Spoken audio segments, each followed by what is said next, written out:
Знаеш ли къде е Патагония?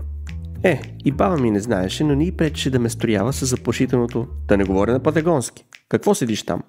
Години по-късно пред недоумяващи англичани ще изтърся Am I talking Patagonian to you и ще срещна техният огърчен поглед. Оказва се, че патагонският за едни е гръцки за други и всички езици си имат различен начин да изразят недоумение.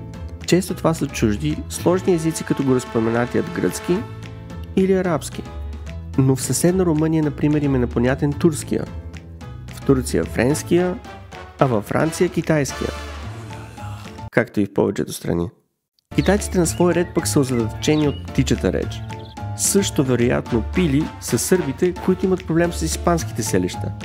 Действително някои имена на села за мен са пълен виц, не на последно място, защото това се чете Биг. В Дания имат проблем с руските градове, понеже това изглежда приятно за изговаряне, а немците седят отново объркани на гарата и не разбират нищо.